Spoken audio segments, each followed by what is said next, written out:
제국의 왕을 넘어 지구를 자신의 발 아래 두고 싶어 하는 남자가 있습니다. 그는 지도를 하나의 거대한 매장으로 봅니다. 아무런 이익이 없으면 문을 닫고 말 안 듣는 직원은 가차없이 내다버리죠.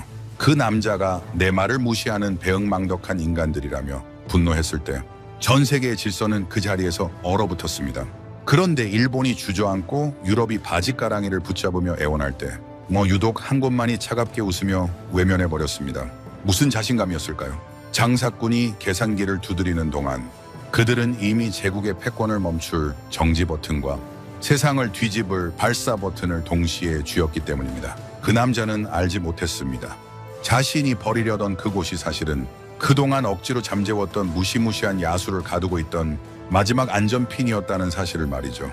그 남자의 오만이 불러온 감당할 수 없는 역전의 시나리오. 지구상에서 가장 강한 나라가 가장 필요로 하는 나라.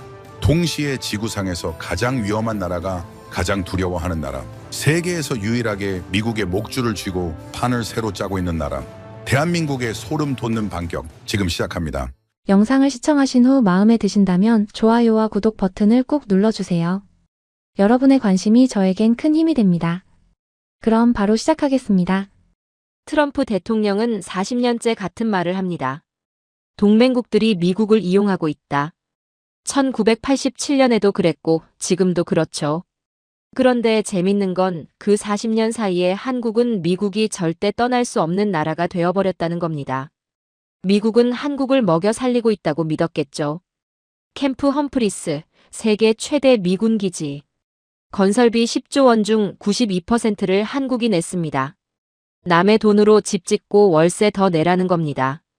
트럼프 대통령은 입으로는 당장 떠나겠다 외칩니다. 그런데 펜타곤은 그 말을 듣지 않죠.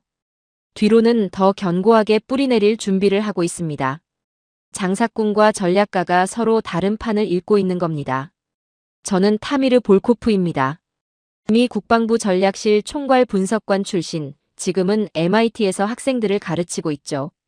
오늘 그 아이러니의 실체를 하나씩 꺼내 보여드리겠습니다.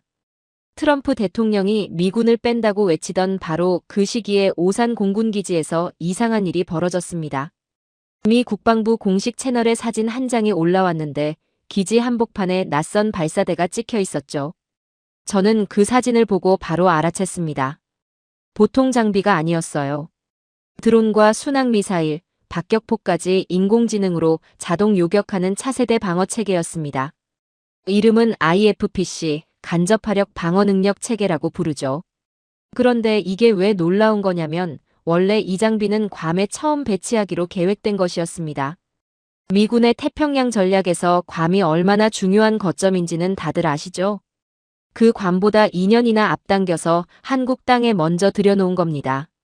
입으로는 떠나겠다 하면서 손으로는 가장 귀하고 비싼 장비를 가장 먼저 한국에 심어놓은 거죠. 이게 우연이겠습니까? 이건 전략입니다. 트럼프 대통령의 발언과 펜타곤의 행동이 완전히 다른 방향을 가리키고 있다는 증거죠. 그런데 이 상황을 제대로 이해하려면 트럼프 대통령이라는 사람 자체를 들여다봐야 합니다. 그가 왜 40년째 같은 말을 반복하는지 그 뿌리를 모르면 지금 벌어지는 일들이 겉으로만 보이거든요. 트럼프 대통령은 정치인 출신이 아닙니다. 뉴욕의 부동산 업자였죠.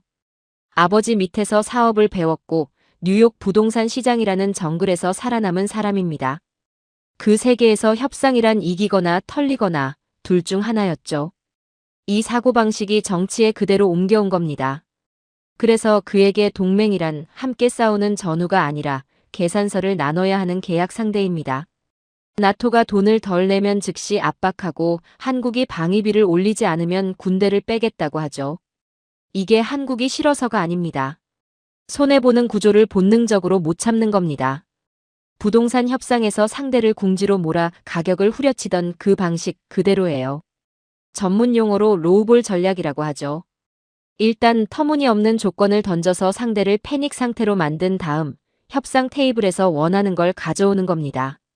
주한미군 철수 발언이 바로 그겁니다. 정책이 아니라 협박이고 협박이 아니라 협상 기술이죠. 실제로 1987년에 트럼프 대통령은 사비 $3만 들여 뉴욕타임스에 전면 광고를 냈습니다. 대통령도 아닌 사람이 외교 문제에 사비를 쏟아부은 거죠. 내용은 지금과 똑같았습니다. 일본과 한국이 미국 안보에 무임승차하고 있다는 것. 미국이 더 이상 혼자 이 비용을 감당할 이유가 없다는 것. 그로부터 40년이 지났습니다. 대통령이 됐는데도 하는 말이 한 글자도 안 바뀌었어요. 이건 즉흥이 아닙니다. 40년간 단 한 번도 흔들리지 않은 신념이죠. 그렇다면 펜타곤은 왜 그 말을 듣지 않는 걸까요? 유럽이 혼비백산하고 일본 총리가 고개를 숙이는 동안 왜 미국의 전략가들은 오산 기지에 말뚝을 더 깊이 박아넣고 있는 걸까요? 답은 지도에 있습니다. 중국이 태평양으로 나오려면 반드시 거쳐야 하는 길목이 있습니다. 한반도가 바로 거기 있죠. 한국이 빠지는 순간 미국의 중국 봉쇄선 북단이 통째로 잘려나갑니다. 일본은 고립된 섬이 되고 미국은 태평양 한복판까지 밀려나야 하죠. 이건 전략적 판단이 아닙니다. 지리의 문제입니다. 트럼프 대통령이 아무리 계산기를 두드려도 지도는 바뀌지 않습니다. 그래서 펜타곤은 대통령의 발언과 상관없이 움직이는 거죠. 장사꾼은 오늘 얼마를 더 받아낼지 계산하고 있고 전략가들은 50년 후 태평양을 누가 지배할지를 보고 있습니다. 보는 시야가 다른 겁니다. 그런데 여기서 아무도 예상하지 못한 일이 벌어졌습니다. 트럼프 대통령의 압박이 거세질수록 한국 방산 수출이 폭발적으로 늘어나기 시작한 겁니다. 미국이 흔들릴 수 있다는 걸 눈으로 확인한 유럽과 중동 국가들이 대안을 찾기 시작했고 그 대안으로 줄줄이 한국을 선택했죠. 폴란드가 한국산 자주포와 전차를 사들이고 루마니아가 계약서에 도장을 찍었습니다. 중동의 왕세자들이 직접 서울로 날아왔죠. 미국의 경제 전문지 더 스트리트는 이 현상을 보도하면서 충격적인 표현을 썼습니다. 미국이 한국에 종속되고 있다. 미국 언론이 자국을 향해 쓴 표현이라는 게 믿겨지십니까? 미국 방산 기업들은 이 보도에 아무런 반박도 내놓지 못했습니다. 반박할 수 없었던 거죠. 트럼프 대통령이 한국을 압박할수록 한국 무기의 전 세계적 위상은 오히려 높아졌습니다. 협박이 마케팅이 된 겁니다. 의도한 결과가 아니었겠죠. 그런데 한국 입장에서는 이게 우연이 아닙니다. 한국은 미국이 언젠가 이 카드를 꺼낼 것을 알고 준비해왔습니다. 법적으로, 기술적으로, 지정학적으로 미국이 발을 뺄 수 없는 구조를 하나씩 심어온 거죠. 남의 돈으로 집을 지은 사람이 있습니다. 그런데 그 집의 자물쇠는 이미 집주인이 바꿔놓은 상태입니다. 나가고 싶어도 열쇠가 없는 거죠. 결국 못 떠나는 건 미국입니다. 트럼프 대통령이 40년째 같은 협박을 반복하는 동안 한국은 그 협박이 통하지 않는 나라로 조용히 변해 있었습니다. 그 자물쇠가 정확히 무엇인지 지금부터 하나씩 열어보겠습니다. 트럼프 대통령이 채찍을 들었습니다. 이번엔 한국이 아니었습니다. 스페인과 독일이었죠. 중동에서 전쟁이 터지자 트럼프 대통령은 나토 동맹국들에게 파병을 요구했습니다. 그런데 스페인은 거부했습니다. 영공 통과조차 허락하지 않았죠. 독일도 미온적이었습니다. 트럼프 대통령의 반응은 빠르고 단호했습니다. 스페인과 독일에 주둔 중인 미군 기지를 폐쇄하고 폴란드와 루마니아로 옮기는 방안을 검토하겠다는 보도가 터져나왔죠. 전 세계가 긴장했습니다. 나토가 흔들리는 건 단순한 외교 문제가 아니니까요. 유럽의 안보 질서 전체가 뒤흔들리는 신호탄이었습니다. 생각해 보십시오. 2차 세계대전 이후 수십 년간 유지돼온 유럽 주둔 미군 체계가 한 사람의 소셜미디어 게시글 하나로 흔들리기 시작한 겁니다. 이게 트럼프 대통령이 가진 가장 무서운 무기였죠. 예측 불가능성 그 자체였습니다. 마르크 류터 나토 사무총장이 급히 백악관으로 날아갔습니다. 회담장 분위기가 어땠을지는 굳이 설명 안 해도 아시겠죠. 사무총장은 일부 국가들의 대응이 부족했다는 점을 인정했습니다. 저자세였죠. 그런데 트럼프 대통령의 반응은 냉담했습니다. 회담이 끝나자마자 소셜미디어에 글을 올렸습니다. 우리가 필요할 때 나토는 없었다. 동맹의 전략적 가치 같은 건 없었어요. 오직 파병 성적표 하나로 동맹을 줄 세운 겁니다. 나토 사무총장이 백악관 문을 나서는 그 순간 트럼프 대통령은 승리를 확신했을 겁니다. 스페인이 결국 무릎을 꿇고 호르무즈 파병을 약속할 거라고 믿었겠죠. 전 세계도 그렇게 예상했습니다. 그런데 스페인은 울지 않았습니다. 스페인 국방부가 발표를 냈습니다. 한국산 K9 자주포 200대를 도입하겠다는 내용이었죠. 계약 규모가 3조 원이었습니다. 트럼프 대통령의 압박이 극에 달한 바로 그 순간에 터진 발표였어요. 우연이 아니었습니다. 알고 보니 스페인은 이미 2025년부터 한국과 긴밀하게 협상을 진행해오고 있었죠. 미국의 생산 지연과 안보 흥정에 진작부터 질려 있었던 겁니다. 트럼프 대통령의 보복 검토 소식은 오히려 스페인에게 완벽한 명분을 안겨줬어요. 미국산 대신 한국산을 선택할 이유가 생긴 거죠. 협박이 탈출구를 열어준 셈입니다. 스페인이 공개한 테스트 데이터는 더 충격적이었습니다. K9의 사격 통제 시스템이 유럽산보다 20% 이상 정밀하고 납기는 미국보다 3배나 빠르다는 결과였죠. 성능도 안 나오고 납기도 못 맞추는 미국 무기를 왜 기다려야 하느냐는 겁니다. 협박하는 나라보다 실력을 보여준 나라를 선택하겠다는 선언이었죠. 트럼프 대통령이 스페인을 압박하는 카드를 만지작거리던 그 시간에 한국은 이미 계약서에 도장을 받아둔 상태였던 겁니다. 장사꾼이 협박을 준비하는 동안 전사는 이미 종신 계약에 말뚝을 박아놓은 거죠. 그런데 이 계약에는 한 가지 중요한 대목이 더 있습니다. 단순히 한국산 무기를 사들이는 게 아니었어요. 스페인 현지 방산업체와 하나가 손을 잡고 공동 생산 체계를 구축하는 방식이었습니다. 이게 왜 중요하냐면 미국 방산 기업들이 수십 년간 지켜온 원칙이 바로 기술 이전 거부였거든요. 비싸게 팔되 만드는 방법은 절대 안 알려주는 구조죠. 무기를 파는 게 아니라 종속 관계를 파는 겁니다. 부품이 떨어지면 미국한테 와야 하고 업그레이드가 필요하면 미국한테 와야 하고 수리가 필요해도 미국한테 와야 하는 구조를 만들어 놓는 거죠. 그런데 한국은 달랐습니다. 기술을 나누고 함께 만들자고 제안한 겁니다. 스페인 입장에서는 무기를 사는 게 아니라 방산 역량 자체를 키울 기회를 얻은 셈이었죠. 이 방식이 유럽 전역으로 퍼지기 시작하면서 미국 방산의 독점 구조가 흔들리기 시작했습니다.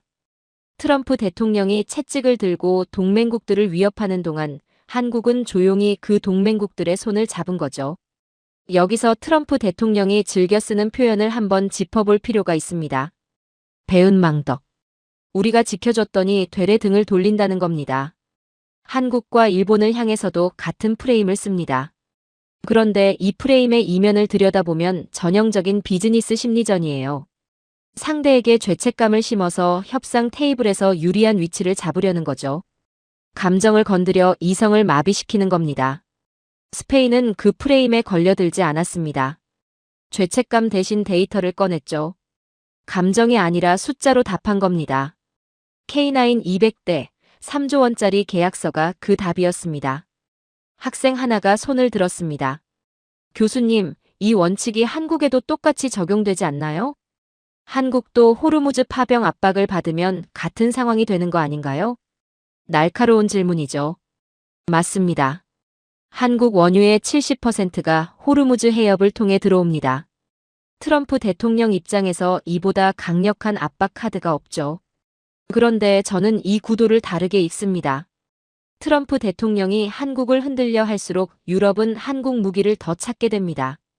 미국이 동맹을 계산서로 취급한다는 걸 눈으로 확인한 나라들이 스스로 무장하기 시작하고 그 무장을 도와줄 나라로 한국을 고르고 있거든요. 압박의 강도가 높아질수록 한국 방산의 시장이 넓어지는 구조입니다. 역설도 이런 역설이 없죠. 스페인 사례가 터지자 반응이 쏟아졌습니다. 폴란드는 이미 한국산 K2 전차와 K9 자주포를 대규모로 계약한 상태였고 루마니아도 뒤를 따랐죠.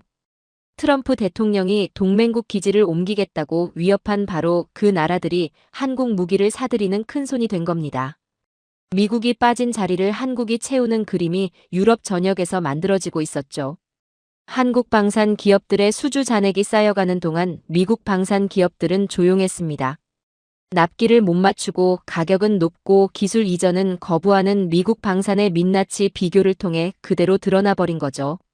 협박이 비교를 만들고 비교가 선택을 만들었습니다. 한국은 그 선택의 끝에 서 있었죠. 트럼프 대통령의 보복 정치는 의도치 않게 K방산의 가장 강력한 광고판이 됐습니다. 채찍을 휘두를수록 한국으로 향하는 계약서가 늘어났고 압박이 셀수록 한국 방산 기업들의 주가가 올랐습니다. 장사꾼의 계산기는 이 결과를 예측하지 못했던 거죠. 그런데 이건 아직 시작에 불과합니다. 한국이 준비한 것들 중에 세상이 아직 제대로 보지 못한 게 있습니다. 미군이 떠난다는 말이 나오는 순간 펜타곤의 전략가들이 밤잠을 설치는 진짜 이유. 사람들은 북한의 핵을 무서워합니다. 당연한 반응이죠. 그런데 제가 펜타곤에서 일하던 시절 전략가들이 진짜로 잠 못 이루며 걱정하던 건 북한의 핵이 아니었습니다.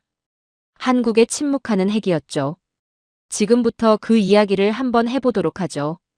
트럼프 대통령이 방위비 9배 인상을 들고 나오고 주한미군 철수를 압박하기 시작하자 한국 안에서 오랫동안 잠자고 있던 논의가 수면 위로 떠올랐습니다.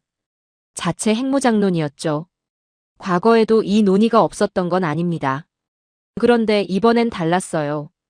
동맹국을 계산서로 취급하는 미국 대통령의 행동이 전 국민이 보는 앞에서 반복되면서 핵무장론은 더 이상 극단적인 주장이 아니라 합리적인 선택지로 받아들여지기 시작했습니다.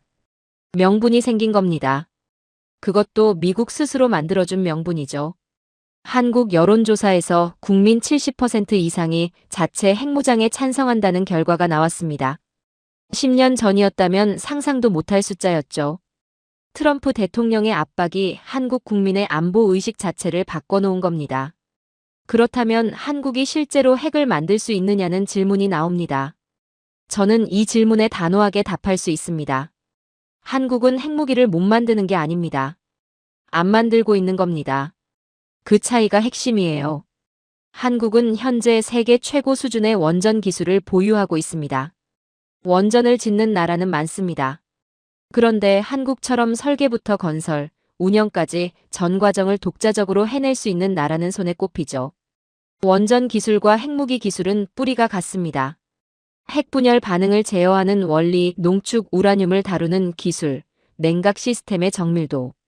이 모든 공학적 퍼즐을 한국은 이미 완성해 놓은 상태입니다.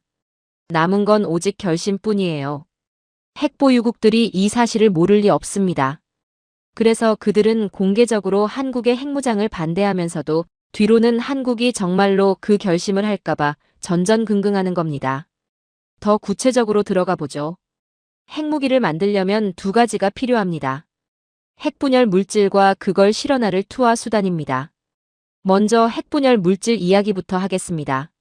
한국의 원전들은 수십 년간 가동되면서 어마어마한 양의 사용 후 핵연료를 쌓아왔습니다. 현재 한국 원전 부지에 보관된 사용 후 핵연료의 양은 수만 톤에 달하죠. 지금은 한미 원자력 협정에 묶여 있어서 이걸 재처리하는 게 금지돼 있습니다. 그런데 미군이 떠나고 협정이 파기되는 순간 이 핵연료에서 플루토늄을 추출하는데 걸리는 시간이 얼마나 될 것 같으십니까? 수개월입니다. 수년이 아닙니다. 수개월이에요. 그리고 그렇게 추출된 플루토늄의 양은 수백 발의 핵탄두를 만들기에 충분합니다. 이 숫자가 현실로 펼쳐지는 상상을 해보십시오. 세계가 어떻게 반응하겠습니까? 그 다음은 투하 수단입니다. 전문가들은 핵탄두 자체보다 그걸 목표물까지 정확하게 날려보내는 미사일 기술이 더 어렵다고 말합니다. 그런데 한국은 이미 그걸 갖고 있습니다. 현무 시리즈가 바로 그거죠. 특히 현무5는 8톤이 넘는 탄두를 실어 나를 수 있습니다. 8톤이라는 숫자가 어떤 의미인지 아십니까? 사실상 전술핵급 파괴력을 가진 재래식 탄두를 날려보낼 수 있다는 겁니다. 실제로 현무5가 시험 발사됐을 때 땅이 흔들리는 영상이 공개됐죠. 핵이 아닌데도 그 충격파가 카메라를 흔들었습니다.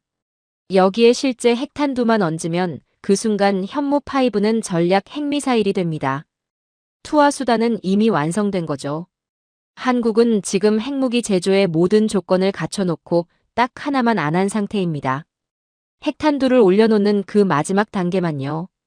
제가 펜타곤에서 봤던 극비 시뮬레이션 보고서가 있습니다. 그 보고서의 결론은 충격적이었죠. 주한미군 철수는 한국을 위기에 빠뜨리는 게 아니다. 한국을 1년에서 2년 안에 동북아시아에서 가장 무서운 핵보유국으로 만드는 행위다. 이 문장을 처음 읽었을 때 저도 등골이 서늘했습니다. 그런데 데이터를 하나씩 대조해보니 틀린 말이 하나도 없었어요. 원전 기술, 사용 후 핵연료 보유량, 현무 시리즈의 완성도. 퍼즐 조각이 이미 다 맞춰져 있었습니다. 학생 하나가 손을 들었습니다. 교수님, 한국이 핵을 가지면 미국 입장에서는 북한 억제 문제가 해결되는 거 아닌가요? 왜 펜타곤이 그렇게 두려워하는 거죠? 그렇게 단순하지 않습니다. 한국이 핵을 갖는 순간 연쇄 반응이 시작되거든요. 일본이 가만히 있겠습니까? 한국이 핵을 선언하는 날, 일본 내 핵무장론자들은 바로 그날 국회에서 목소리를 높일 겁니다. 일본이 흔들리면 대만도 움직이죠. 동북아시아 전체가 핵 도미노처럼 무너지는 겁니다. 미국이 수십 년간 공들여 유지해온 핵 확산 금지 조약 체제, NPT가 완전히 붕괴하는 거예요. NPT는 단순한 조약이 아닙니다. 미국이 세계 질서의 중심에 서 있는 근거 중 하나죠. 그게 무너지면 미국의 글로벌 리더십도 함께 흔들립니다. 트럼프 대통령은 돈 몇 푼 더 받으려다가 미국이 수십 년간 쌓아온 세계 질서를 무너뜨리는 결과를 초래할 수 있는 거죠. 장사꾼의 계산기가 전략가의 지도를 이길 수 없는 이유가 바로 여기 있습니다. 여기서 주한미군의 진짜 역할이 드러납니다. 많은 사람들이 주한미군을 한국을 북한으로부터 지키는 방패로만 알고 있습니다. 맞는 말이에요. 그런데 그게 전부가 아닙니다. 주한미군은 동시에 한국이 핵무장이라는 선을 넘지 못하게 누르고 있는 미국의 전략적 브레이크이기도 합니다. 미군이 있는 한 한국은 핵을 가질 명분도 필요도 줄어들죠. 그런데 미군이 떠나는 순간 그 브레이크가 사라집니다. 한국을 지켜주려는 게 아니라 한국이 너무 강해질까봐 곁에 있는 겁니다. 이게 냉혹한 진실이에요. 미국이 한국을 보호해준다고 생각했습니까? 아닙니다. 그들은 한국이라는 잠재적 거인을 가두고 있는 겁니다. 우리 안에서 조용히 크고 있는 호랑이를 밖으로 내보내지 않으려는 거죠. 트럼프 대통령이 그 우리 문을 열려고 하는 거고요. 펜타곤의 전략가들이 밤잠을 설치는 이유가 바로 이겁니다. 트럼프 대통령은 방위비 협상에서 유리한 위치를 잡으려 하지만 전략가들은 그 협박이 한국을 핵보유국으로 만드는 방아쇠가 될 수 있다는 걸 알고 있습니다. 한국을 코너로 몰면 돈 몇 푼 더 받는 게 아니라 동북아시아 핵 도미노라는 재앙을 얻게 된다는 거죠. 그래서 트럼프 대통령이 아무리 소리쳐도 펜타곤은 조용히 말뚝을 더 깊이 박는 겁니다. 장사꾼의 계산기와 전략가의 지도가 전혀 다른 결론을 가리키고 있는 거죠. 미군이 떠나는 날, 한국은 보호받는 나라에서 세계 질서를 뒤흔들 수 있는 나라로 등극합니다. 성조기가 내려간 자리에 떠오르는 건 한국의 새로운 주권 선언이 될 겁니다. 핵시계의 바늘은 이미 서울이 쥐고 있습니다. 트럼프 대통령이 그 시계를 건드릴 수 있겠습니까? 트럼프 대통령이 연설에서 숫자 하나를 던졌습니다. 4만 5천 명. 주한미군 규모를 말하는 거였죠. 그런데 실제 주한미군 규모는 2만 8,500명입니다. 거의 2배에 가까운 숫자를 공개 연설에서 버젓이 말한 겁니다. 실수였을까요? 아닙니다. 이건 철저하게 계산된 숫자예요. 4만 5천 명이라는 숫자를 들으면 사람들은 어떻게 반응합니까? 미국이 엄청난 희생을 치르고 있다고 느끼죠. 2만 8,500명보다 훨씬 크게 느껴지니까요. 이게 프레이밍 효과입니다. 사실을 바꾸는 게 아니라 숫자의 크기를 부풀려서 사람들의 인식을 조종하는 거죠. 부동산 업자가 매물 가격을 높여 부르는 것과 정확히 같은 원리입니다. 트럼프 대통령은 지금 정치가 아니라 비즈니스 협상을 하고 있는 겁니다. 그것도 숫자를 조작해가며. 그런데 이 게임에는 치명적인 약점이 있습니다. 상대가 진짜 장부를 들고 나오면 끝난다는 거죠. 그리고 한국은 그 장부를 이미 준비해두고 있었습니다. 한국 협상팀이 회의 테이블에 보고서 한 장을 올려놓았습니다. 내용은 간결하고 서늘했습니다. 주한미군은 미국의 필요에 의해 주둔하는 것이다. 이 한 문장이 트럼프 대통령의 논리 전체를 뒤집는 선언이었죠. 우리를 지켜주러 온 게 아니라 당신들 전략 때문에 여기 있는 거라는 겁니다. 그리고 한국은 이미 그 비용을 초과 달성하고 있다는 데이터를 조목조목 제시했습니다. 보호비를 내는 구조가 아니라 상호주의 원칙을 재확립한 거죠. 미측 대표단이 당황한 건 당연했습니다. 감정적으로 맞받아친 게 아니라 논리와 숫자로 정면 돌파했으니까요. 장사꾼이 가장 무서워하는 상대는 더 정확한 계산서를 들고 나오는 사람입니다.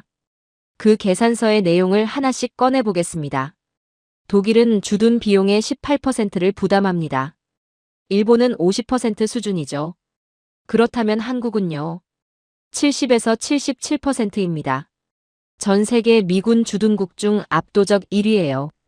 이 숫자를 나란히 놓고 보십시오. 독일 18%, 일본 50%, 한국 77%. 트럼프 대통령이 그토록 압박하는 나토 국가들과 비교해도 한국은 압도적입니다. 나토의 평균 방위비 분담 수준이 국내 총생산의 2%인데 한국은 그 기준조차 훌쩍 넘어섰죠. 무임승차라는 표현이 얼마나 황당한 말인지 데이터 앞에서는 변명의 여지가 없습니다. 트럼프 대통령은 숫자를 부풀렸지만 한국은 진짜 숫자로 반격한 거죠. 그런데 77%가 전부가 아닙니다. 눈에 보이지 않는 기여가 더 있어요. 주한미군이 점유하고 있는 토지 이야기입니다. 한국은 미군 기지 부지를 무상으로 제공하고 있습니다. 그 토지의 공시지가를 합산하면 수십조 원에 달하죠. 미국 입장에서는 이 어마어마한 땅을 한 푼도 내지 않고 쓰고 있는 겁니다. 임대료로 환산하면 매년 수조 원이 넘는 가치가 한국에서 미국으로 조용히 넘어가고 있는 셈이에요. 이걸 방위비 분담금에 더하면 한국의 실질 기여도는 77%를 훌쩍 넘습니다. 그런데도 트럼프 대통령은 더 내라고 합니다. 땅도 내줬고 건물도 지어줬는데 월세까지 더 내라는 겁니다. 이게 동맹입니까? 이건 착취에 가깝습니다. 그런데 한국은 여기서도 흔들리지 않았습니다. 감정이 아니라 숫자로, 항의가 아니라 데이터로 맞선 거죠. 여기서 더 재밌는 이야기가 있습니다. 한국이 내는 방위비 분담금이 어디로 가는지 추적해봤습니다. 분담금의 90% 이상이 결국 미국 경제 시스템으로 돌아갑니다. 미군 부대 안에서 일하는 한국인 노동자들의 인건비, 군사시설 건설 비용, 미군 물자 구매 대금. 이 돈들이 돌고 돌아 미국 기업과 미국 경제로 흘러들어가는 거죠. 한국이 미국에 방위비를 내는 게 아니라 사실상 미국 경제를 먹여 살리고 있는 겁니다. 장사꾼이 가장 자신 있어 하는 돈의 영역에서 정작 돈을 받아가는 쪽이 어딘지 따져보면 그림이 완전히 뒤집어지죠. 학생 하나가 손을 들었습니다. 교수님, 그래도 미국이 첨단 무기와 기술을 제공하니까 어느 정도 상쇄되는 거 아닌가요? 좋은 지적이죠. 그런데 그 무기를 누가 사고 있는지 아십니까? 한국이 지난 10년간 미국산 무기를 사들인 금액이 얼마인지 아십니까? 약 40조 원입니다. 전 세계에서 미국 무기를 가장 많이 사는 나라 중 하나가 한국이에요. F-35 전투기, 패트리어트 미사일, 아파치 헬기. 한국은 미국 방산 기업들의 최고 VIP 고객인 겁니다. 로키드 마틴, 레이시온, 보잉. 이 기업들의 매출에서 한국이 차지하는 비중을 알면 입이 벌어집니다. 안보를 파는 상인이 자신의 가장 큰 고객을 협박하고 있는 겁니다. 그 고객이 지갑을 닫는 날 미국 방산 기업들이 어떻게 되는지는 굳이 설명하지 않아도 아시겠죠. 한국은 미국에 돈을 내는 나라가 아닙니다. 미국 군수 산업을 먹여 살리는 나라입니다. 그리고 여기서 한 가지 더 짚어야 합니다. 한국이 분담금을 끊으면 어떻게 될지 생각해 보십시오. 미국이 없으면 한국 경제가 망한다는 논리를 트럼프 대통령은 협박의 근거로 씁니다. 그런데 반대로 생각해 보면 어떻습니까? 한국이 분담금을 끊고 미국산 무기 구매를 중단하고 기지 토지 제공을 중단하면 미군의 동북아시아 작전 시스템 자체가 흔들립니다. 주한미군 운영 비용의 77%가 하루아침에 사라지는 거니까요. 40조 원어치 무기 시장이 닫히는 거고요. 수십조 원짜리 토지 사용권이 반납되는 겁니다. 이게 역 레버리지입니다. 흔드는 쪽이 사실 더 많이 의존하고 있는 구조죠. 트럼프 대통령은 한국을 흔들고 있다고 착각하지만 정작 한국이 내민 데이터 앞에서 흔들리고 있는 건 백악관의 논리입니다. 대주주가 지갑을 닫으면 회사가 멈추는 법입니다. 그리고 이 관계에서 대주주는 한국입니다. 트럼프 대통령은 한국을 약한 세입자로 봤습니다. 월세를 올리면 군말 없이 낼 거라고 생각했죠. 그런데 장부를 열어보니 달랐습니다. 한국은 건물 지분의 77%를 가진 실질적 주인이었던 겁니다. 땅도 내줬고 건물도 지어줬고 거기다 세입자가 파는 물건까지 가장 많이 사주는 고객이었죠. 그런데 그 세입자가 월세를 더 내라고 소리치고 있는 겁니다. 이 관계에서 계산기를 다시 두드려야 할 쪽이 어딘지는 이제 분명합니다. 트럼프 대통령의 협박은 숫자 앞에서 무너집니다. 감정이 아니라 데이터로 싸우는 한국 앞에서 장사꾼의 논리는 설 자리를 잃어가고 있죠. 숫자로 시작한 싸움은 숫자로 끝났습니다. 그리고 그 싸움에서 이긴 건 한국입니다. 그런데 한국이 준비한 카드는 이게 전부가 아닙니다. 미국이 한국을 떠날 수 없는 이유가 하나 더 있습니다. 이번엔 돈이 아니라 기술의 이야기입니다. 미국은 세계 최강의 해군을 보유한 나라입니다. 항공모함 11척, 핵잠수함 수십 척. 누구도 감히 맞서지 못하는 압도적인 해상 전력이죠. 그런데 그 강력한 해군에 치명적인 약점이 하나 있습니다. 배를 고칠 수가 없다는 겁니다. 정확히는 제때 고치지 못한다는 거죠. 미국 본토 조선소들의 현실을 들여다보면 충격적입니다. 수리를 기다리는 미 해군 함정들이 항구에 줄지어 서 있어요. 대기 기간이 수개월, 길면 수년입니다. 세계 최강 해군의 군함들이 항구에 방치된 채 녹슬어가고 있는 거죠. 왜 이런 일이 벌어졌을까요? 미국 제조업이 수십 년에 걸쳐 서서히 무너졌기 때문입니다. 조선소 용접공이 없습니다. 숙련된 기술자가 없어요. 자동화 설비도 뒤처졌죠.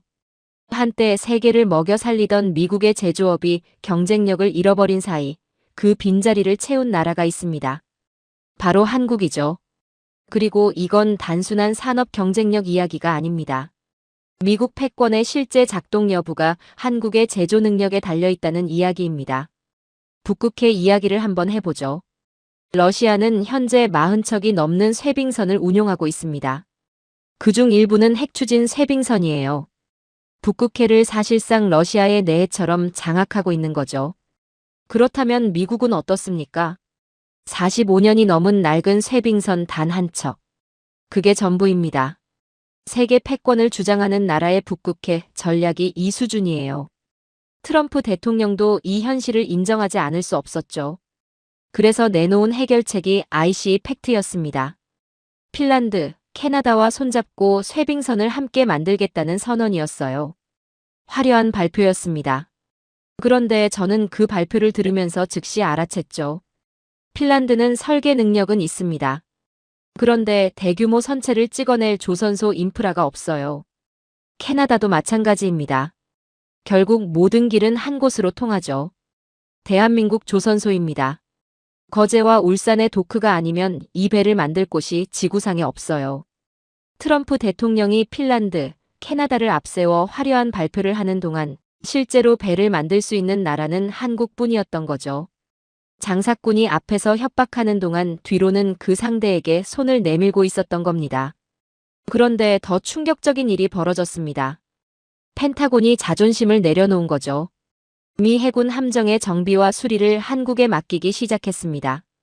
MRO 사업이라고 합니다. 하나오션과 HD 현대중공업이 미 해군 함정을 수리하기 시작한 거예요. 이 장면이 어떤 의미인지 아십니까? 세계 최강을 자부하는 미국 해군이 자국 조선소에서 배를 고치지 못해 한국 도크로 군함을 보내고 있는 겁니다. 미국 해상 패권의 심장이 이제 버지니아가 아니라 거제와 울산에서 뛰고 있는 거죠. 한국 기술자들이 미군 군함의 녹을 닦고 엔진을 점검하는 동안 미 해군 장교들은 옆에서 지켜보고 있습니다. 묘한 장면이죠. 그런데 이게 현실이에요. 트럼프 대통령이 입으로 한국을 압박하는 동안 펜타곤은 조용히 한국의 고개를 숙이고 있었던 겁니다. 말과 행동이 이렇게 다를 수가 없죠. 조선업만이 아닙니다. 미국의 정밀 유도무기 이야기를 해보죠. 패트리어트 미사일, 제블린 대전차 미사일. 미국이 자랑하는 최첨단 무기들입니다. 그런데 이 무기들의 내부를 들여다보면 한국산 반도체와 핵심 부품들이 들어가 있어요. 공급망을 추적해보면 한국을 거치지 않는 미국 첨단 무기가 거의 없을 정도입니다. 시뮬레이션 데이터가 있습니다. 한국의 반도체 공급이 단 며칠만 멈춰도 미군의 미사일 생산 라인이 마비됩니다. 단 며칠이에요. 수개월이 아닙니다. 세계 최강 미군의 무기 생산이 한국 공장의 가동 여부에 달려 있는 거죠. 트럼프 대통령이 방위비를 올리라고 소리칠 때 한국이 이렇게 답할 수도 있는 겁니다. 방위비를 올리라고요? 그럼 우리 공장의 가동 시간당 수수료도 그만큼 올리겠습니다. 그게 트럼프 대통령이 좋아하는 비즈니스 아닙니까? 협박을 협박으로 받아칠 수 있는 구조가 이미 만들어져 있는 거죠. 학생 하나가 손을 들었습니다. 교수님, 미국이 그렇게 의존하고 있다면 왜 한국산 반도체 공급망을 미국 내로 가져오려는 거죠? 삼성이나 SK에 미국에 공장 지으라고 압박하잖아요. 정확히 봤습니다. 그게 바로 트럼프 대통령의 이중성이에요. 겉으로는 한국을 압박하면서 뒤로는 삼성, SK, 현대차의 미국 내 투자를 필사적으로 끌어들이려 하고 있죠. 방위비 내놓으라고 소리치면서 동시에 우리 공장 좀 지어달라고 손을 내미는 겁니다. 이게 무슨 의미인지 아십니까? 미국 스스로가 한국 기술 없이는 제조업 부활이 불가능하다는 걸 인정하는 거예요. 협박과 구걸을 동시에 하고 있는 겁니다. 장사꾼의 민낯이 이보다 선명하게 드러날 수는 없죠. 으르렁대면서 손을 벌리는 사람. 그게 지금 트럼프 대통령이 한국 앞에서 하고 있는 행동입니다. 여기서 냉혹한 현실 하나를 짚어보겠습니다. 펜타곤 내부 보고서에 이런 표현이 등장했습니다. 한국 없이는 인도태평양 전략도 북극해 전략도 성립할 수 없다. 미국이 스스로 한국에 기술적으로 종속되어 있음을 인정한 거죠. 공식 문서에서 나온 표현이에요. 조선업에서 반도체, 배터리, 정밀 부품까지. 미군이 움직이는데 필요한 모든 것들의 공급망 어딘가에 한국이 있습니다. 미국 해군의 군함을 고치는 곳도 한국이고 그 군함에 탑재된 미사일의 부품을 만드는 곳도 한국이며 군 전기차와 에너지 저장 장치에 들어가는 배터리를 공급하는 곳도 한국이죠. 단순한 군사 동맹이 아닙니다. 공장과 부품으로 얽힌 끊을 수 없는 산업 동맹이에요. 이 연결고리를 끊는 순간 미국의 패권이라는 기계는 부품 부족으로 멈추게 됩니다. 그리고 그 연결고리의 열쇠를 쥐고 있는 건 한국입니다. 트럼프 대통령은 한국이 미국의 방패가 되길 원합니다. 그런데 현실은 정반대죠. 미국이 한국이라는 거대한 위탁 공장 없이는 칼 한 자루도 제대로 갈지 못하는 상태입니다. 무기를 사는 고객인 줄 알았던 한국이 알고 보니 그 무기를 만들어주는 공장이었던 거죠. 미국이 한국을 먹여 살린다고요? 아닙니다. 한국이 미국의 패권을 수리해주고 있는 겁니다. 거제와 울산의 용접 불꽃이 꺼지는 날, 미국 해군의 심장도 함께 멈춥니다. 트럼프 대통령이 그 사실을 모를 리 없어요. 알면서도 협박을 멈추지 못하는 거죠. 장사꾼의 본능이 전략가의 이성을 이기고 있는 겁니다. 그런데 한국이 준비한 카드는 여기서 끝이 아닙니다. 이번엔 방패의 이야기입니다. 전 세계가 사려고 줄을 서는 한국의 무기체계. 전쟁이 터지면 가장 먼저 동나는 게 뭔지 아십니까? 미사일입니다. 우크라이나 전쟁이 길어지고 중동에서 동시에 충돌이 벌어지자 미국 방산업체들이 비명을 지르기 시작했습니다. 록히드 마틴과 레이시온의 미사일 생산 라인이 포화 상태에 도달한 거죠. 수주 잔량만 수십조 원에 달합니다. 그런데 당장 쓸 미사일이 없어요. 주문은 넘쳐나는데 납기를 못 맞추는 겁니다. 세계 최강 미국 방산업체들의 민낯이 드러난 거죠. 수주 잔량이 많다는 건 능력의 증거가 아닙니다. 오히려 그만큼 못 만들고 있다는 무능의 증거예요. 사달이 난 건 여기서부터입니다. 동맹국들이 하나둘씩 미국을 기다리지 않기 시작한 거죠. 그리고 바로 그 순간 전 세계의 눈이 한국으로 향했습니다. 중동의 사막 한복판에서 경이로운 장면이 펼쳐졌습니다. 한국산 천궁2가 실전 배치된 현장이었죠. 날아오는 표적 30개. 천궁2는 그중 29개를 격추했습니다. 요격률 96.7%입니다. 사실 나머지 한 발도 피해가 없는 지역으로 떨어질 것을 예측하고 격추하지 않은 거죠. 사실상 100% 완벽한 실전 결과를 냈습니다. 이 숫자가 얼마나 대단한 건지 감이 안 오십니까? 미국산 패트리어트 팩3도 이런 기록을 세운 적이 없습니다. 실전에서, 진짜 전장에서 날아오는 진짜 미사일을 상대로 거둔 결과예요. 그런데 가격은 패트리어트의 절반 수준이죠. 성능은 같거나 더 뛰어나고 가격은 절반. 어느 나라가 패트리어트를 고르겠습니까? 게다가 납기는 훨씬 빠릅니다. 미국 업체가 5년을 기약할 때 한국은 계약 후 빠르게 배송을 시작하죠. 천공투는 단순한 미사일이 아닙니다.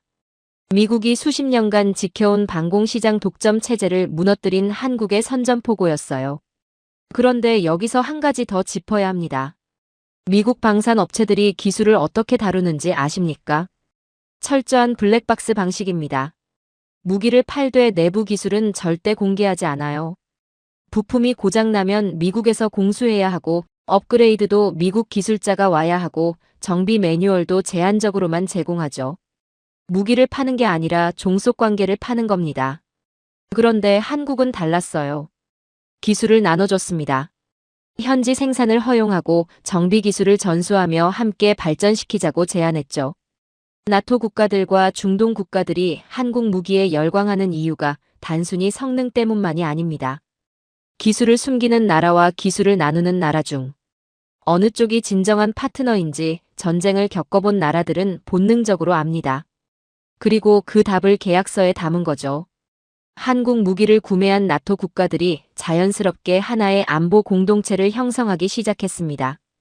한국산 무기 사용자 클럽이 만들어지는 겁니다. 이 클럽이 커질수록 한국의 전략적 발언권도 함께 커지죠. 학생 하나가 손을 들었습니다. 교수님, 미국은 한국이 자국 무기 시장을 잠식하는 걸 그냥 보고만 있나요? 보고만 있을 수가 없는 상황이 됐습니다. 그런데 더 재밌는 건 펜타곤이 한국 무기를 막으려는 게 아니라 오히려 끌어안으려 한다는 거예요. 미국 방산 업체들이 납기를 못 맞추는 동안 동맹국들의 방공망에 구멍이 생기고 있거든요. 그 구멍을 막을 수 있는 건 당장 배송 가능한 한국 무기뿐이죠. 트럼프 대통령이 방위비를 올리라고 소리치던 그 시간에 펜타곤은 조용히 한국산 요격 시스템의 도입 가능성을 검토하고 있었습니다. 장사꾼과 전략가가 또 다른 판을 읽고 있었던 거예요. 한쪽에서는 협박이 날아들고 다른 쪽에서는 협력 요청이 들어오는 이 기묘한 구도. 이게 지금 한국이 처한 현실이자 기회입니다. 그리고 여기서 한국이 꺼낸 가장 충격적인 카드가 등장합니다. 하이코어입니다. 한국이 독자 개발한 극초음속 비행체죠. 시험 발사에 성공했습니다. 마하6. 음속의 6배 속도로 날아가는 비행체예요. 이게 왜 충격적이냐면 극초음속 기술을 보유한 나라가 지구상의 손에 꼽힐 정도로 없기 때문입니다. 미국, 러시아, 중국. 그리고 이제 한국이 그 목록에 이름을 올렸죠. 마하6의 속도로 날아오는 물체를 요격할 수 있는 방어 시스템은 현재 존재하지 않습니다. 항공모함이든 지상기지든 탐지하고 대응하기 전에 이미 도달해버리는 거예요. 이게 왜 항모킬러라고 불리는지 이제 아시겠습니까? 하이코어 한 발이 수십조 원짜리 항공모함을 무력화할 수 있습니다. 그 기술을 한국이 가진 거죠. 하이코어에 탑재된 기술을 좀 더 들여다보겠습니다. 램제트와 스크램제트 엔진을 동시에 입증했습니다.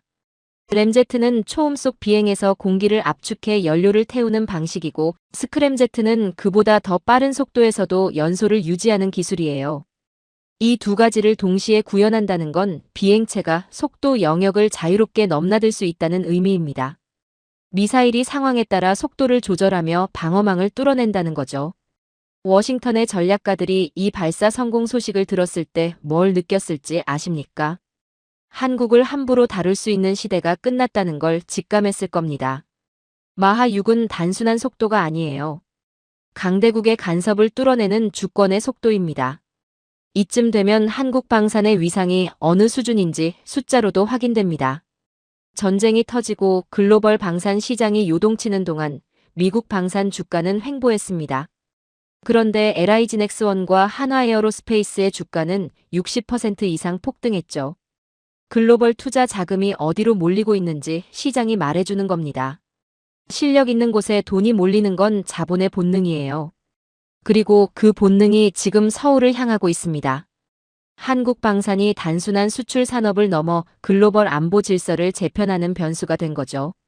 결국 펜타곤은 공식 보고서에 이렇게 썼습니다. 한국은 더 이상 미국의 무기를 사는 고객이 아니다. 그들은 인도태평양 전략의 무기 체계를 함께 설계하는 공동 설계자다. 고객에서 공동 설계자로. 이 표현 하나가 모든 걸 말해줍니다. 트럼프 대통령은 한국을 보호 대상으로 보고 청구서를 보냈지만 펜타곤은 한국이 만든 마하 6의 무기 없이는 중국의 해상 팽창을 막을 수 없다는 사실을 이미 알고 있었던 거죠. 한국형 삼축 체계가 완성됐습니다. 자체 정찰 위성이 하늘을 덮고 LSAM이 적의 미사일을 막고 현무 시리즈가 땅을 겨누고 있어요. 미국이 떠나도 한국은 독자적으로 북한과 중국과 러시아의 위협을 억제할 수 있는 나라가 된 겁니다. 보호받는 나라가 아닙니다. 스스로를 지키는 나라죠. 그리고 그 실력이 이제 전 세계 시장에서 증명되고 있습니다. 그런데 한국에게는 무기와 기술 말고도 또 하나의 강력한 무기가 있어요. 그건 바로 논리입니다. 트럼프 대통령은 즉흥적입니다. 소셜미디어에 한 줄을 던지고 기자회견장에서 폭탄 발언을 날리고 다음 날 또 다른 말로 세상을 뒤집죠. 그런데 한국의 외교팀은 그 즉흥성에 즉흥으로 맞서지 않습니다. 트럼프 대통령이 말 한마디를 던질 때 한국은 수천 페이지짜리 문서를 꺼내놓죠.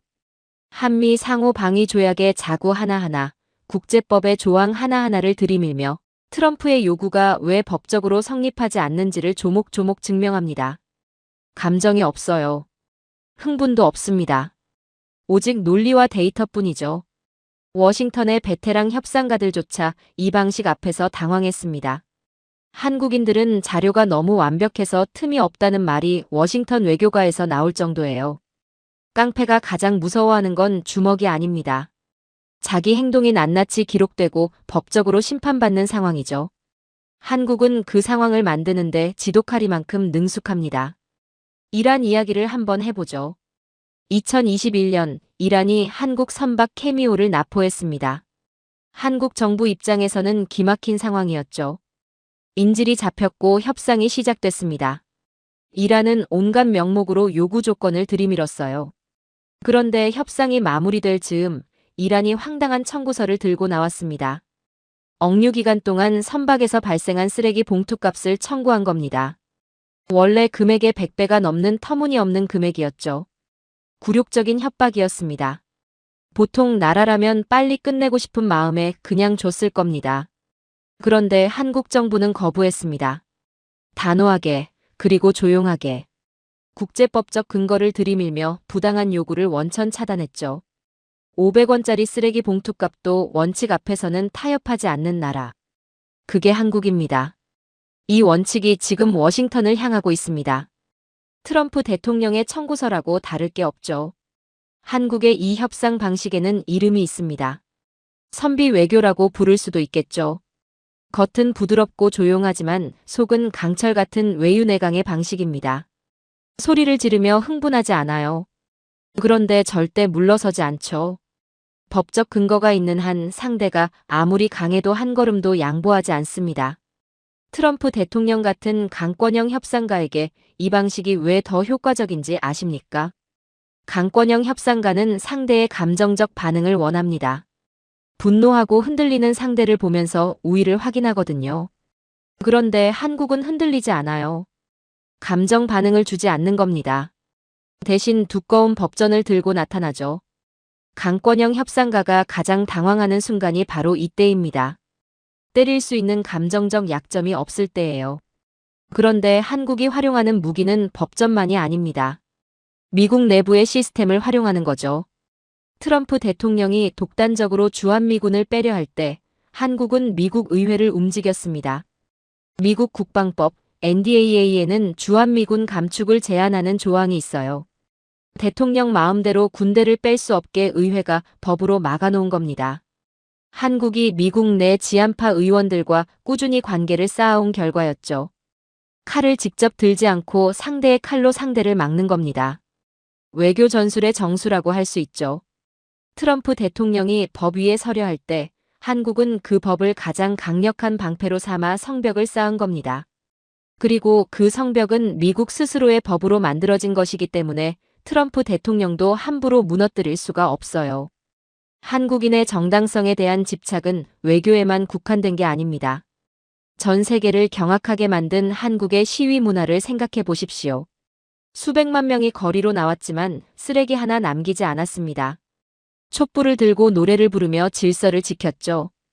그 장면이 전 세계 언론에 보도됐을 때 사람들이 뭘 느꼈겠습니까?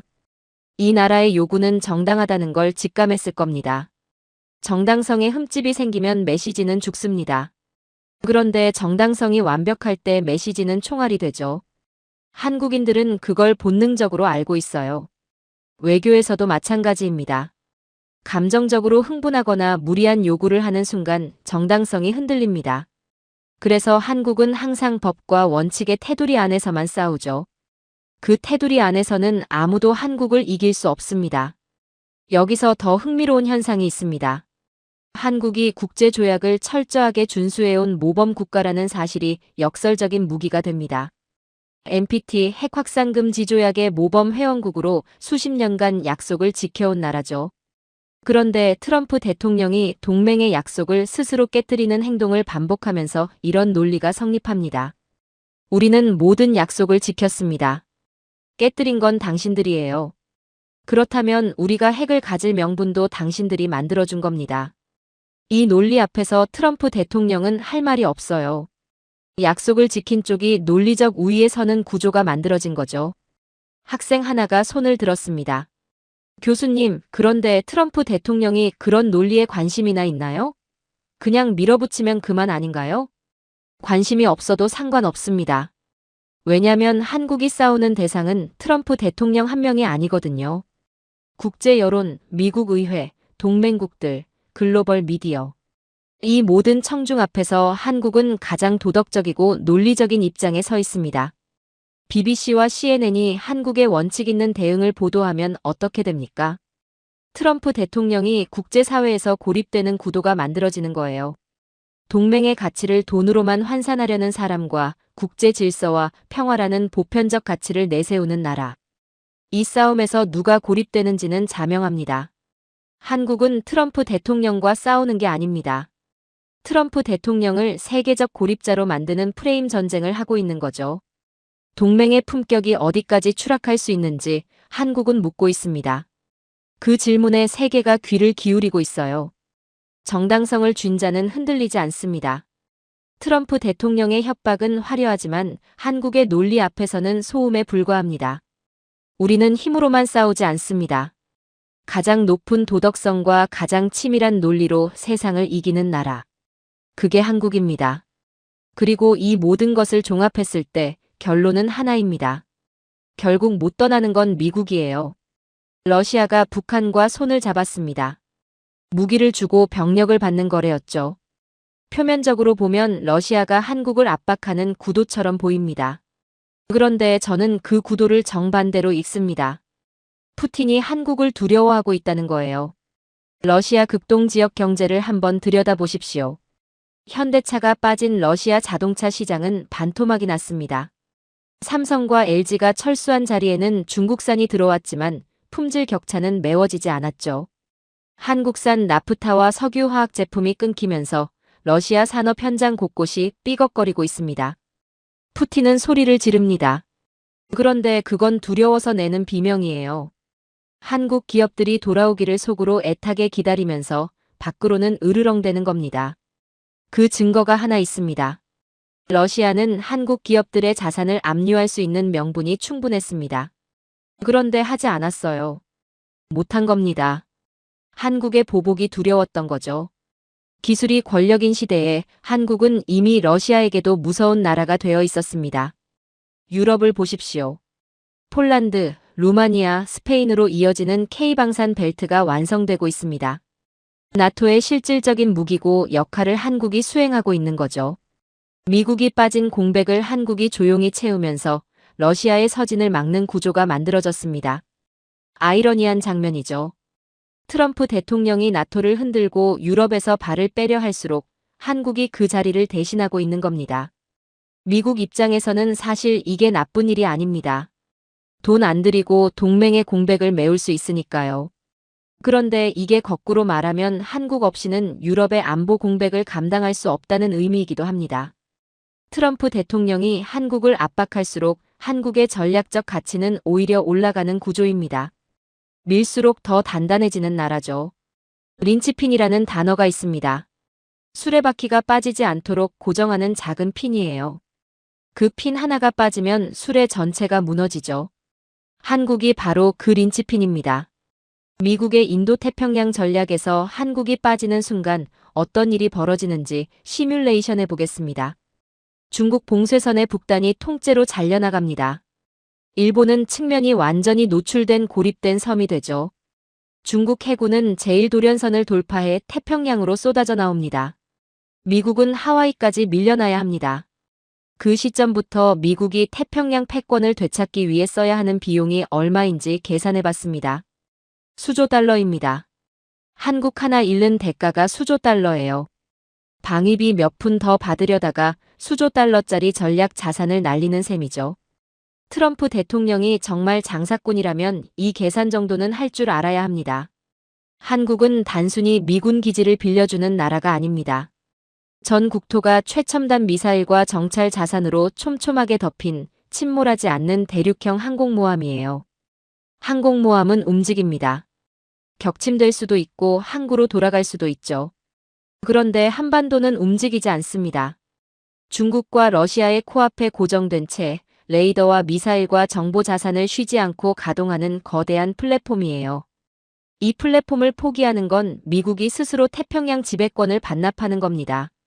트럼프 대통령이 아무리 계산기를 두드려도 이 지리적 현실은 바뀌지 않아요. 지도는 협상 대상이 아닙니다. 그렇다면 트럼프 대통령이 정말로 미군 철수 카드를 쓸 수 있을까요? 한국이 맞불을 놓는 순간 어떤 일이 벌어지는지 생각해 보십시오. 미군을 빼고 싶으면 빼도 됩니다. 그런데 그 순간 한국은 핵무장 선언을 할 명분을 얻게 되죠. 동북아시아 핵 도미노가 시작됩니다. NPT 체제가 무너지고 미국의 글로벌 리더십이 흔들려요. 아니면 이런 선택도 있습니다. 한국 기업들이 미국에서 철수하는 겁니다. 삼성, SK, 현대차, 한화. 이 기업들이 미국 땅을 떠나는 날, 미국 제조업 부활이라는 트럼프 대통령의 꿈도 함께 증발합니다. 어느 쪽으로 가도 트럼프 대통령에게 좋은 결말이 없어요. 이게 코리아 쇼크의 실체입니다.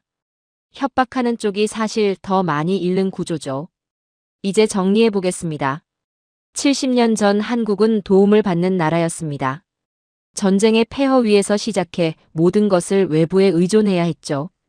그런데 지금은 다릅니다. 미국의 군함을 수리해주고 미국의 미사일에 들어갈 반도체를 만들고 유럽의 방공망을 채워주고 러시아 경제가 한국 기업의 복귀를 기다리는 나라가 됐습니다. 도움받던 나라에서 도움을 주지 않으면 안 되는 나라로. 이 70년의 여정이 만들어낸 결과입니다. 다시 한번 말하지만 미국이 한국을 지켜주는 게 아니에요. 한국이 미국의 성공을 결정짓는 결정적 변수가 된 겁니다. 미국 패권이라는 거대한 건축물에서 한국은 가장 아래를 받치고 있는 주춧돌입니다. 그 돌을 빼는 순간 건물이 무너지죠. 그리고 그 사실을 가장 잘 아는 건 트럼프 대통령이 아니라 펜타곤의 전략가들입니다. 미군 철수 할 수 있으면 해보십시오. 그런데 그날은 미국의 패권이 공식적으로 사망하는 날이 될 겁니다. 주한미군이 오산 기지 문을 닫는 날, 닫히는 건 기지 문만이 아니에요. 미국이 수십 년간 공들여 쌓아온 인도태평양 전략 전체가 함께 닫히는 겁니다. 트럼프 대통령은 한국을 흔든다고 생각하지만 실제로 흔들리고 있는 건 미국의 논리입니다. 주도권은 이미 서울로 넘어왔어요. 한국은 이제 보호받기를 기다리는 나라가 아닙니다. 상대가 나를 간절히 원하게 만드는 나라입니다. 그리고 그것이 대한민국이 선택한 가장 영리하고 가장 강력한 생존법입니다. 우리는 그 사실을 아주 잘 알고 있습니다. 오늘의 사연은 여기까지입니다. 지구상에서 가장 강한 나라가 가장 필요로 하는 나라. 지구상에서 가장 위험한 나라가 가장 두려워하는 나라. 그 나라가 어디인지 이제 세상이 알기 시작했습니다. 협박은 사라지고 실력만 남는 시대입니다. 그 시대의 주인공은 대한민국입니다. 긴 영상 시청해주셔서 감사합니다. 내일은 더 좋은 영상으로 찾아오겠습니다.